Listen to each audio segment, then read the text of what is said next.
అందరికీ నమస్కారం. Epic story లైన్స్కు స్వాగతం. చందమామ కథలలోని తండ్రి కొడుకులు కథ కంటిన్యూషన్. ఈలోపుగా సత్యనారాయణ మాట ఏమిటి, తన తండ్రి బయటికి వెళ్ళిపోయి ఉంటాడని రూఢీ చేసుకొని సత్యనారాయణ తలుపు కాళ్ళా చేతులా తన్నాడు. కానీ అవి ఎందుకో చాలా నొప్పి పుట్టాయి. ఇంతలో వంటలక్క వచ్చి తలుపు గొల్లెం తీసి, ఇదేమిటి బాబు, మిమ్మల్ని లోపల పెట్టి తలుపేసిందెవరు? ఆ సత్యం కుంక కాదు కదా అన్నది. నోరు ముయ్యి అన్నాడు సత్యనారాయణ కోపంతో. ఎన్నడూ తనని పల్లెత్తు మాట అనని యజమాని నోరు ముయ్యి అన్నందుకు వంటలక్క చాలా బాధపడింది. పైకి సూర్యనారాయణలాగా కనిపించేది సత్యనారాయణేనని ఆవిడకేం తెలుసు? సత్యనారాయణ చెంగు చెంగున మెట్లపైకి ఎక్కి వెళ్ళడానికని బయలుదేరాడు. తన తండ్రి డబ్బులు ఎక్కడ పెడతాడో వాడికి తెలుసు. కానీ సత్యనారాయణకు చెంగు చెక్కున మెట్లెక్కడం సాధ్యం కాలేదు. ఒళ్ళంతా బరువెక్కినట్టుంది. కాళ్ళు లోడీలలాగా అయిపోయాయి. 2-3 మెట్లు ఎక్కి మెట్ల మీద బోర్లా పడ్డాడు. కనత ఒప్పి కట్టింది. మోకాటి కింద చర్మం కొట్టుకుపోయింది. ముక్కుతూ ములుగుతూ మెట్లన్నీ ఎక్కేసరికి కాళ్ళు పీకసాగాయి. రొప్పు వచ్చింది. పోనీ ఆ గారెలు ఆవడలు తినే బయటకు పోదాం, చాలా ఆయాసంగా ఉంది అనుకున్నాడు సత్యనారాయణ. వంటలక్కని కేకేసి పలహారం పట్టుకురమ్మన్నాడు. వంటలక్క పళ్ళెంలో గారెలు ఆవడలు పట్టుకొచ్చి, ఇప్పుడే కదా తిన్నారు, ఇవి పిల్లవాడి కోసం ఉంచాను, మీరు మళ్ళీ తింటారా? కడుపు నొప్పి వస్తుందేమో అన్నది. పుండాకో, నాకు నువ్వు పలహారం పెట్టావా? కడుపులో నొప్పి అని అబద్ధం ఆడాను. నా కోసం ఉంచినవి నాకు పెట్టడానికి ఏడుస్తావే, పెట్టక్కడ అని సత్యనారాయణ గదమాయించాడు. వంటలక్క తన చెవులను తానే నమ్మలేకపోయింది. తన యజమానికి మతి చెడిందని అనుమానం వేసి నౌకరిని పంపి వైద్యుడిని రమ్మని కబురు చేసింది. వైద్యుడు రావటం మేలే అయింది. ఎందుచేతనంటే ఆదరా పలహారం తిని సత్యనారాయణ పక్క మీద పడి పొర్లిగింతలు పెడుతున్నాడు కడుపు నొప్పితో. వైద్యుడు కడుపు నొప్పికి మందిచ్చి రాత్రి వేసుకోమని బేది మాత్రలు కూడా ఇచ్చి వెళ్ళిపోయాడు. వైద్యుడు తనను తమ్ముడు అని గౌరవంగా పిలవడం అంత బాధలో కూడా సత్యనారాయణకు ఆశ్చర్యం కలిగించింది. వైద్యుడు వెళ్ళినాక కొద్దిసేపటి కడుపు నొప్పి కాస్త సర్దుకున్న తర్వాత సత్యనారాయణ లేచి బల్ల సరుగులో తాళపు చెవులు తీసుకొని డబ్బు కోసం బీరువా దగ్గరికి వెళ్లి చూసి కొట్టినట్టు తుల్లిపడ్డాడు. ఎందుచేతనంటే బీరువా అద్దంలో తన తండ్రి ప్రతిబింబం కనపడింది. చచ్చాన్రా బాబు అనుకొని సత్యనారాయణ వెనక్కి తిరిగి చూశాడు. తండ్రి జాడలేదు. మళ్ళీ అద్దంలోకి చూశాడు. అద్దంలో తండ్రి ఆకారం మళ్ళీ కనిపించింది. బట్టతల, మీసాలు, సులోచనాలు కనిపించాయి. తన మొహం తడుముకున్నాడు. తన మొహాని మీసాలు కళ్ళజోడులు తగిలాయి. సత్యనారాయణకు తల తిరిగినట్టు అయిపోయింది. తను ఎట్లాగో తన తండ్రి అయిపోయినాడు. ఈ సంగతి తెలియగానే మొదట దిగులు వేసింది.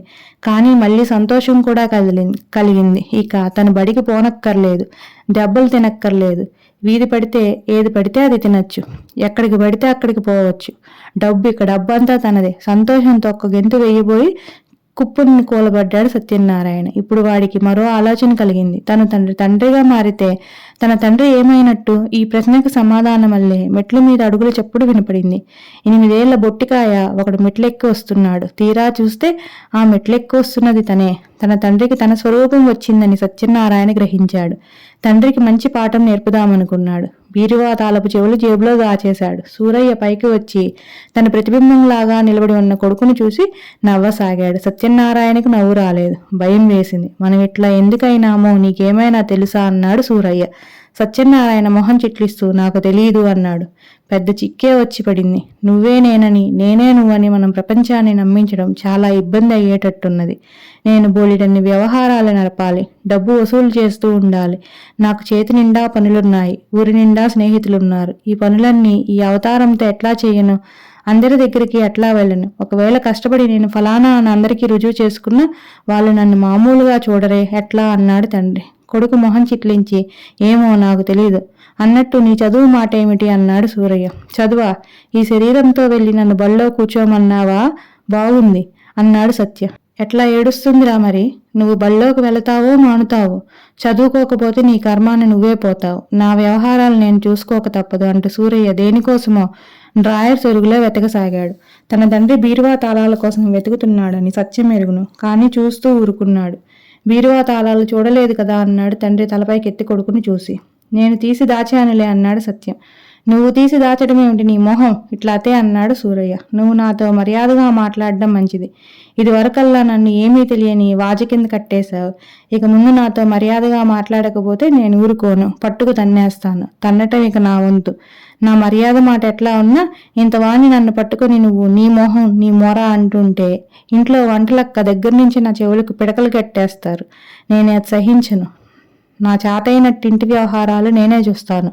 నాకెన్నడూ ఒక్క ఎర్రవి కానీ ఇచ్చి ఎరగవు. అదేమిటో ఇక ముందు నీకే తెలియవస్తుంది. రేపటి నుంచి నా బదులు నువ్వే బడికిపోయి చదువుకో. బడిపంతులు ఎటువంటి వాడో అది కూడా నీకు తెలిసి వస్తుంది అన్నాడు సత్యం. ఈ మాటకు సూరయ్య మండిపడ్డాడు. 50 ఏళ్ళు వచ్చినప్పుడు 50 ఏళ్ళు వచ్చి నన్ను ఇప్పుడు పోయి 2వ క్లాస్ చదువుకోమంటావుట్రా అన్నాడు ఆయన. చదువురాని నాకన్నా అంత చదువు చదివిన నీకు మరీ సులభం కదా అన్నాడు సత్యం. నేను బడికి పోను అన్నాడు సూరయ్య ఖచ్చితంగా. పోకపోతే మాస్టర్ వచ్చి పెడరెక్కలు విరిచికొట్టి లాక్కుపోతాడు అన్నాడు సత్యం. అంత పని చేయిస్తావట్రా అన్నాడు తండ్రి. నువ్వు నన్ను చేయించిన పనే కదా అన్నాడు కొడుకు. కాస్త ఆలోచించి సూరయ్య పంతులు బాగా కొడతాడా అని అడిగాడు. చచ్చేటట్టు కొడతాడు. పాఠం చదివినా కొడతాడు, చదవకపోయినా కొడతాడు. దండం దశగుణం భవేతని ఆయన సిద్ధాంతం. మనం మంచి కోసం కొడతాడు. తన చేతి తేట తీర్చుకోవడానికి కొడతాడు. ఏమీ తోచకపోయినప్పుడు కూడా కొడతాడు అన్నాడు సత్యం. నన్ను పంతులు కొడితే అన్నాడు సూరయ్య దిగులుగా. నన్ను కొట్టినప్పుడు అన్నాడు సత్యం రోషంగా. దెబ్బలు కొట్టడం దగ్గర వెనకాడవద్దని ఆయనతో నువ్వు చెప్పలా? రూపాలు మారడం అలుసు తీసుకొని తన కొడుకు తన మీద ఇట్లా పగ తీర్చుకోవడానికి ప్రయత్నించడం చూస్తే సూరయ్యకు మండిపోయింది. కానీ ఏం చేయడానికి పాలుపోలేదు. నీ వేషాలు నేను సాగనిస్తాననుకున్నావా? నేనెవరో నువ్వెవరో ఇప్పుడే అందరికీ చెప్పేస్తాను. సులభంగా తప్పించుకుందామనుకున్నావుగా అమూల అన్నాడు సూరయ్య రోషంతో. సత్యం బిగ్గరగా నవ్వాడు. అతని ధైర్యం హెచ్చసాగింది. వెళ్ళు, ఇంట్లో వాళ్ళందరినీ పిలు.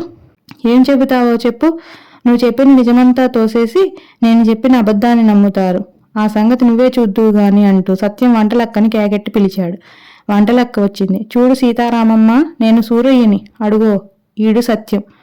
మా ఇద్దరి శరీరాలు మారాయి అన్నాడు సూరయ్య వంటలక్కతో. వంటలక్క ముక్కు మీద వేలేసుకుని హారిపిడిగా నీకిదేం పోయే కాలం అంటూ సత్యం కేసి చూసింది.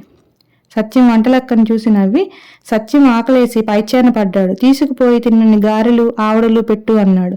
కుర్ర కుంక అట్లా పేలుతుంటే మక్కెలు విరగదన్నక గారెలు ఆవడలు పెట్టమంటారా? మీ అలిసేవాడిని ఇంతవరకు తెచ్చింది అంటూ వంటలక్క సూరయ్యను రెక్క పట్టుకుని తీసుకుపోయింది. వంట ఇంట్లో సూరయ్య వంటలక్కకు నిజం తెలియజేయాలని విశ్వ ప్రయత్నం చేశాడు.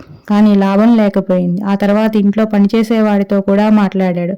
ఒరే వీరాయ్, నేను మీ యజమానిని రా సూరయ్యను అన్నాడు సూరయ్య. వీరాయి కన్ను నలిపి అందుకు సందేహం ఏమిటి తొరా అన్నాడు. నిజంగా రా అన్నాడు సూరయ్య. వీరాయి మరింత విశాలంగా నవ్వి వెళ్ళిపోయినాడు. సూరయ్యకు మతి పోయినట్టయింది. ఎవరూ తన మాట నమ్మకపోగా తన అన్న మాటలు తన కొడుకుతో చెప్పేశారు. ఆ రాత్రి సత్యం సూరయ్యతో, నువ్వు తొందరపడి అందరితోటి జరిగింది చెప్పేయకు. వేరెత్తిందని అందరూ నిన్ను వెర్రాసుపత్రికి పంపమంటారు. మాట్లాడకుండా ఊరుకో, జరిగేదేమిటో జరగని అని సలహా ఇచ్చాడు.